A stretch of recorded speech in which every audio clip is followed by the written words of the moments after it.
Warahmatullahi wabarakatuh. Halo semuanya, perkenalkan nama saya Rena Herlina dengan NIM H54012211047. Di sini saya akan menerangkan terlebih dahulu tentang ARDL atau Autoregressive Distributed Lag.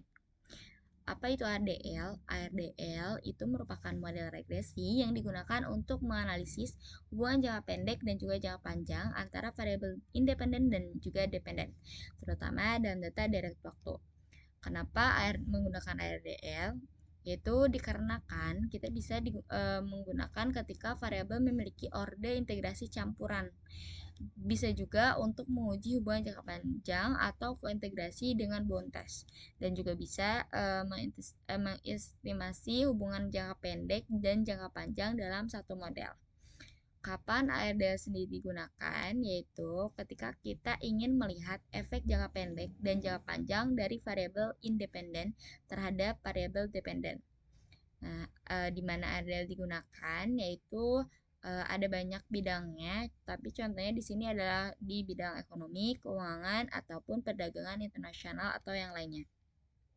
Nah, untuk yang menggunakan ARDL sendiri, yaitu seperti peneliti ekonomi dan juga keuangan, mahasiswa dan akademisi, dan juga analis pasar dan investor, dan yang lainnya. Untuk penggunaan ARDL di Stata sendiri, itu yang pertama kita harus mengecek stasionaritas datanya terlebih dahulu, ya, langsung dan selanjutnya yaitu estimasi model ARDL. Terus yang ketiga uji kointegrasi, dan yang keempat yaitu interpretasi hasil. Nah, untuk itu sekarang kita akan langsung mencoba untuk menguji ARDL di Stata. Tapi sebelum itu kita harus membuka datanya terlebih dahulu. Nah, di sini kita punya data impor, inflasi, dan juga nilai tukar dolar ya, dari 2015 sampai 2020. Kita copy dulu datanya. Terus kita buka Stata. Nah, di sini kita langsung ke bagian data editor, terus kita langsung paste ya. Dan datanya udah muncul, terus kita ke bagian komen, terus langsung klik gente and sorry tipe ya teman-teman, sama dengan terus kita langsung membuat variabel baru yaitu untuk tahunnya ya, sama dengan tm. Karena kita pakai 2015, jadi masukinnya 2015 dan M1 itu untuk bulannya ya, karena per bulan. Tambah T-1. Oke, lanjut kita lihat data editornya dulu. Di sini sudah muncul ya untuk si new T-nya. Terus kita bakal ubah dulu karena di sini masih belum berubah bulannya. Jadi kita belum ada 6 bulan dan tahunnya, jadi kita ubah dulu. Nah, kita pakai yang monthly. Terus kita klik OK. Nah, di sini sudah terlihat ya perubahannya. Kalau misal tadi belum ada untuk tahun dan bulannya, kalau sekarang udah ada. Nah, kita balik lagi ke menu komen.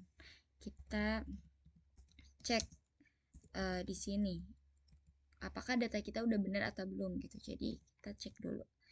Nah, time variable-nya di sini untuk new T itu dari 2015 sampai 2020, berarti benar ya. Terus juga untuk datanya itu per 1 bulan. Terus sekarang kita bakal uji stasionaritas datanya terlebih dahulu.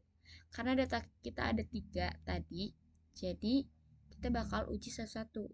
Nah, di sini dari time series ke test, terus ada F, terus di sini ada impor dulu ya teman-teman. Nah, klik OK.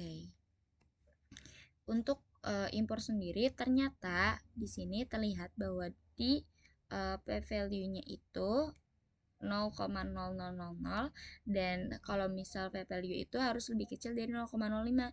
Jadi untuk ini sudah benar ya, lebih kecil. Dan tes statistiknya juga harus lebih kecil dari critical value. Nah, kalau misal di sini terlihat ya, kalau misal sudah lebih kecil dari critical value. Jadi untuk untuk data impor ini berarti sudah stasioner di tingkat level. Selanjutnya kita bakal cek untuk yang lainnya. Nah, DF terus ke bagian inflasi. Terus kita klik OK. Oke, di sini p-value-nya itu sudah kurang dari 0,05. Terus juga tes statistiknya itu lebih kecil dari critical value. Jadi untuk yang inflasi juga sudah stasioner di tingkat level. Jadi kita tinggal cek yang terakhir yaitu nilai tukar dolar. Terus klik OK. Nah, di sini p-value-nya sudah kurang dari 0,05. Tes statistiknya kalau misalnya dilihat ternyata di yang critical value 1% ini dia lebih kecil dari tes statistik. Berarti ini belum stasioner. Jadi kita harus melakukan differencing data. Untuk differencing data, teman-teman bisa untuk mengklik yang tadi, terus hapus ininya, terus tambahin D di sini. Nah, oke, sudah muncul ya, dan sudah stasioner di tingkat first difference berarti karena untuk value-nya sudah kurang dari 0,05, terus tes statistiknya juga sudah lebih kecil dari critical value. Jadi, semuanya sudah stasioner. Nah, untuk selanjutnya kita bakal melakukan ARDL-nya ya, menuju ARDL. Untuk itu kita harus menginstal dulu ARDL-nya. Terus kita komen lagi ssc install ARDL. Nah, kita tunggu dulu supaya ARDL-nya terinstall. Oke, karena udah terinstall dan sudah ready untuk digunakan, jadi kita langsung melakukan estimasi mode ARDL. Nah, caranya kita ketik ARDL, impor, masukin yang ini ya, impor, inflasi, terus USD juga, koma, maksimal legs-nya di sini saya menggunakan 4 ya. Terus AIC. Nah, di sini sudah keluar ya untuk si ARDL-nya. Ternyata nilai untuk ARDL-nya itu di 300. Untuk nilai impornya 3, inflasinya 0 dan juga USD-nya 0. Nah, untuk P value-nya juga itu harus kurang dari 0,05 ya sebenarnya. Tapi kita bakal karena kita cuma mau lihat di nilai ARDL-nya, kita ada cara yang lebih instan teman-teman. Jadi gini, nah matrix kita ketik matrix terus list legs. Nah di sini oke, di sini sudah terlihat lebih jelas ya dan lebih instan gitu. Nah untuk impornya 3, inflasinya 0 dan juga USD-nya 0. Terus selanjutnya karena kita udah tahu nilai-nilainya, jadi kita bakal langsung memasukkan rumus formulanya. Kita klik, ini bisa diklik sih.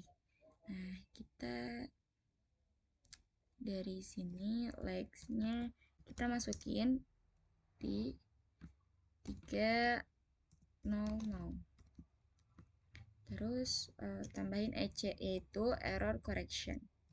Nah, sini sudah terlihat ya untuk nilai-nilainya sudah terlihat. Terus kita lihat di bagian koefisien. Di bagian koefisien itu sebenarnya kalau misalnya nilai koefisien itu harus minus ya. Dan juga untuk T-nya itu harus kurang dari 0,05. Di sini, maaf, di T yang ini. Jadi kalau misalnya kita lihat di bagian impor itu koefisiennya sudah benar ya. Dia minus, terus juga untuk yang di sininya juga udah kurang dari 0,05. Terus kita lihat inflasinya itu dia nggak minus dan juga ininya lebih dari 0,05. Terus untuk USD dia minus, tapi dia lebih besar dari 0,05. Jadi kalau misal bisa disimpulkan ya, kalau misal inflasi dan USD karena dia itu ada yang negatif dan tidak, tapi nilai si T yang ini itu lebih besar dari 0,5 0,05, maka dia tidak berpengaruh di jangka pendek. Terus juga untuk di bagian impornya juga berarti dia hanya mempengaruhi dan dia itu bisa di jangka panjang. Nah, terus selanjutnya kita bakal estat test. Kita bakal lihat dulu di bagian sini. Nah, untuk DH0-nya ternyata dia itu no level relationship, dimana dia tuh tidak ada hubungan di jangka panjang, berarti yang tadi. Terus ini udah kita cek juga ya teman-teman. Berarti karena tadi udah kita cek, selanjutnya kita bakal melakukan uji asumsi klasik. Kita bakal klik. Kita kembali ke menu komen, terus kita di Watson. Oke. Nah, di sini untuk di Watson sendiri atau Derbin Watson, di mana dia itu untuk mendeteksi autokorelasi atau serial correlation.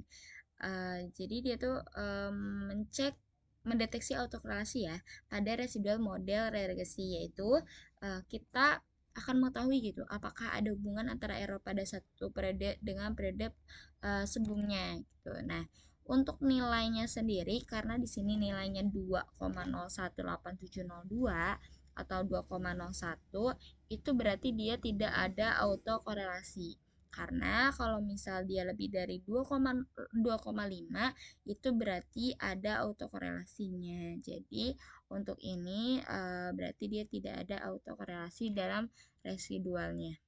Nah, terus selanjutnya kita bakal mencek heteroskedastisitasnya. Jadi agar datanya akurat gitu. Terus kita kesini lagi, tapi sebelum itu kita harus menginstal lagi untuk si bagian ini. Install what? Oke, kita tunggu dulu. Nah, sekarang udah bisa. Kita langsung masukkan testat test. Nah, di sini sudah terlihat ya teman-teman untuk si nilai ini. Terlihat di sini. Nah, di sini kita lihat ya. Kalau misal p-value-nya itu lebih dari 0,05, maka dia itu tolak H0 atau tidak ada heteroskedastisitas. Nah, kalau p-value-nya itu lebih kecil dari 0,05, maka dia tolak H maka dia tolak H0, yang tadi itu gagal tolak H0 ya. Terus maka dia tuh ada heteroskedastisitas. Nah, maka pada hasil yang ini dia kan berarti dia PPU-nya itu 0,5044 atau lebih besar dari 0,05, maka dia gagal tolak H0. Jadi di sini kesimpulannya dia tidak ada heteroskedastisitas. Jadi dia memenuhi asumsi homoskedastisitas. Oke, selanjutnya kita bakal melakukan uji stabilitas model. Nah, kita install lagi teman-teman. SSC install Qsum 6. Nah, tunggu dulu. Oke. Terus selanjutnya kalau misal dia udah ready, kita bakal masukin rumusnya lagi. Qsum 6. Kita masukin variabelnya impor inflasi USD S sum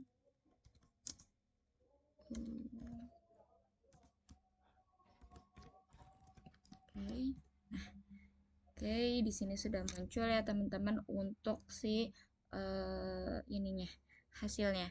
Nah, di sini kalau misal garis biru itu yang tengah ini itu menunjukkan pergerakan akumulatif residual kuadrat dari model tersebut.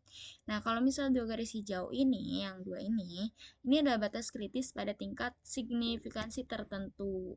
gitu. Terus eh, kalau misal garisnya itu tetap berada di dalam batas hijau, berarti, nah kalau misalnya ini model yang stabil. Tapi kalau misal untuk keluar dari batas hijau, berarti modelnya tidak stabil. Kalau misalnya ini karena modelnya keluar dari batas hijau, berarti memang model ini tidak stabil. Oke, mungkin itu saja yang bisa saya sampaikan. Mohon maaf bila ada kekurangan. Assalamualaikum warahmatullahi wabarakatuh.